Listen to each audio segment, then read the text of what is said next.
In the heart of the vibrant African village of Odo, life unfolded in a rhythm dictated by the rising sun and the flowing river that nourished the land. Odo was a place where traditions were cherished, and everyone knew everyone. Yet, the arrival of a new student, Edeora, at the village's only secondary school brought a sense of intrigue and mystery. Edeora was breathtaking. Her smooth ebony skin seemed to capture the glow of the sun, and her deep brown eyes sparkled like the river at dawn. Her long, thick hair flowed like cascading waves, and her smile, though rare, was enough to silence a room. She was quiet and gentle, yet her brilliance in class was undeniable. Teachers praised her intelligence and diligence, and students, though initially drawn to her charm, began to whisper. What no one knew was that Edeora was no ordinary girl. She was a mermaid, sent to the human world by her mother, the Queen of the Sea.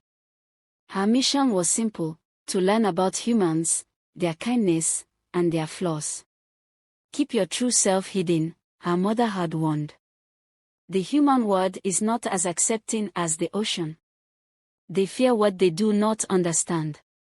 For a time, Edeora managed to blend in. She kept to herself, excelling in her studies and avoiding unnecessary attention. But her brilliance and beauty soon became a source of envy for some.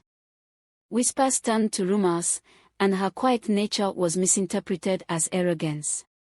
Chika, the most notorious troublemaker in the school, was particularly resentful. Chika was the son of a wealthy village chief, and his arrogance was matched only by his laziness. He despised Edeora for her intelligence and the way teachers often compared him unfavorably to her. Who does she think she is? He would sneer, rallying his friends to join in his disdain. The bullying started subtly. Edeora's books would disappear, or she'd find crude drawings scrawled on her desk. She endured it all in silence, her mother's warning echoing in her mind. But as the weeks passed, the bullying escalated.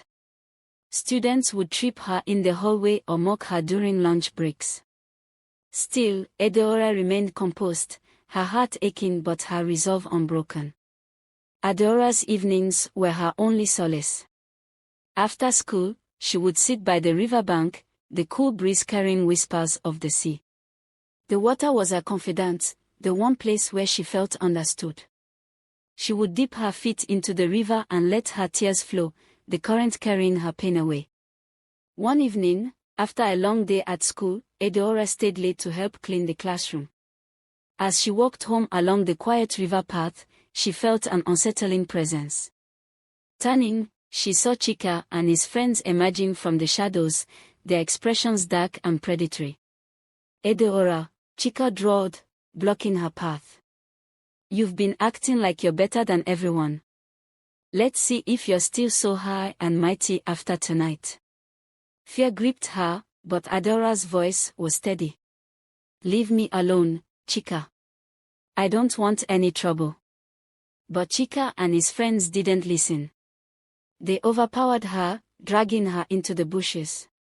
Edeora's screams echoed through the night, but no one came. The attack left her shattered, her trust in humanity irreparably broken. For days, Edeora didn't return to school. The villagers noticed her absence, but no one knew what had happened. When she finally reappeared, something about her had changed. Her once gentle eyes now carried a stormy intensity, and an unsettling silence followed her wherever she went. Even the boldest students felt uneasy in her presence. Chika and his friends, however, showed no remorse.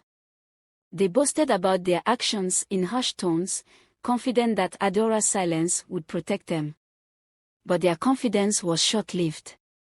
Strange things began happening to them.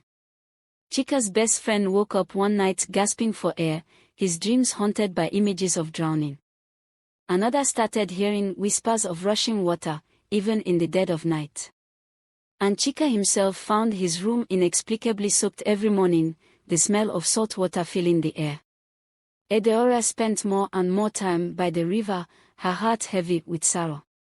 She whispered her pain into the waters, calling on the spirits of her ancestors to guide her. One evening, the river seemed to respond. The current grew stronger, swirling around her feet as if to embrace her. She knew then what she had to do. The villagers grew uneasy as the river's behavior became erratic.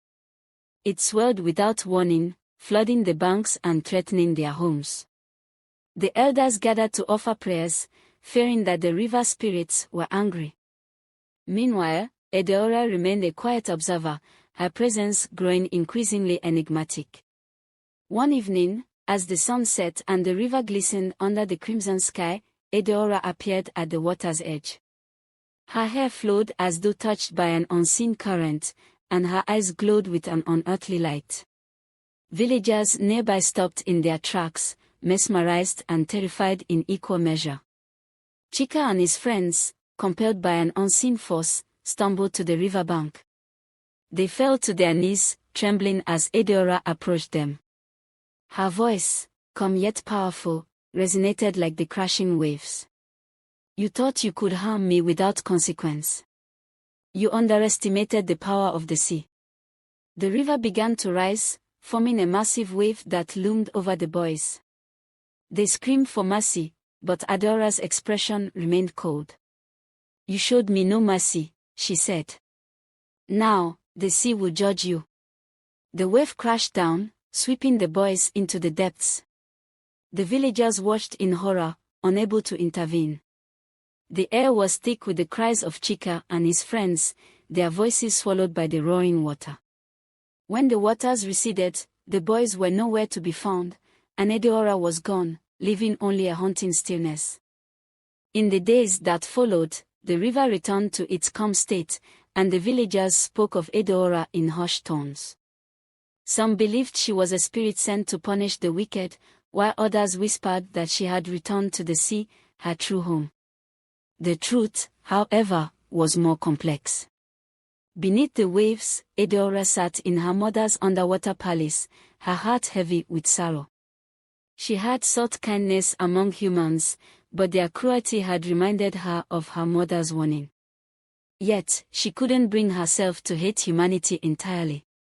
She thought of the few who had been kind to her, the librarian who always saved her a seat, the young boy who shared his lunch when she forgot hers. These glimmers of kindness kept her hope alive. Edeora's mother, the queen of the sea, watched her daughter with a mix of pride and sadness. "You have learned the truth of the human world," she said, her voice as soothing as the tides. "But you have also seen their potential for kindness.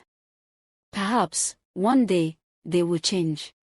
Edeora nodded, her resolve firm. She vowed to remain a guardian of balance, watching over the village from the depths of the ocean. From time to time, she would rise to the surface, her heart yearning for the world she once called home. And though she kept her distance, she hoped that one day, humanity would learn to embrace the unknown with compassion instead of fear. The river, now a symbol of both fear and hope, became a place of reflection for the villagers. Children whispered tales of the mysterious girl who once walked among them, and the elders spoke of the importance of kindness, urging the younger generation to be better. And so, the legacy of Edeora lived on, a reminder of the delicate balance between humanity and the forces of nature. As the years passed, Edeora's story became a legend in Odo, retold around evening fires and in the classrooms of the school she once attended. Elders embellished the tale with fantastical details, describing her transformation into a radiant sea goddess who commanded storms and calmed raging waters. But the heart of the story, the lesson of compassion and respect, remained unchanged. Unknown to the villagers, Edeora often revisited the surface in secret. She would sit by the riverbank, watching the children play and listening to their laughter. She found solace in these moments, her heart swelling with hope as she observed the seeds of kindness sprouting among the new generation. She remained unseen, a silent guardian whose presence was felt in the gentle lapping of the river's waves and the refreshing breeze that cooled the village. One day, a young girl named Amoka wandered to the river alone. She was a curious child, often lost in her imagination. As she played by the water, she tripped and fell, scraping her knee. Tears welled in her eyes as she sat on the muddy bank, clutching her injured leg.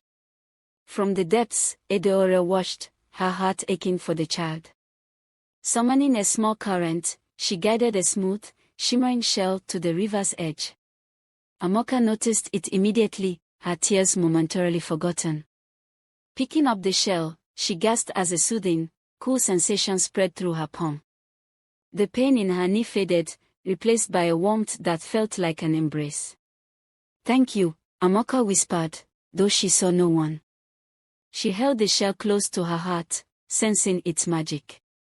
From then on, she visited the river often, sharing her dreams and secrets with the unseen presence she felt but could not name. Edeora listened, her connection to humanity rekindled through the innocent child's trust and love. Back in the ocean, Edeora continued her duties as a protector of the seas. She worked tirelessly to maintain the balance between the human world and the aquatic realm, her heart divided between the two. Her mother watched with understanding, knowing that Adora's compassion was both her strength and her burden. In Odo, the river remained sacred, a place of reflection and healing. The villagers, though still wary of its mysterious power, respected it deeply. And whenever the waters glistened under the moonlight, they believed it was Edeora, watching over them, a silent reminder of the bond between humanity and nature. Adora's story, though rooted in pain, became a testament to resilience and hope. It reminded the people of Odo that even in the face of cruelty, there was always a chance for redemption. And so, our legacy endured, a beacon of light in a world often shrouded in shadows.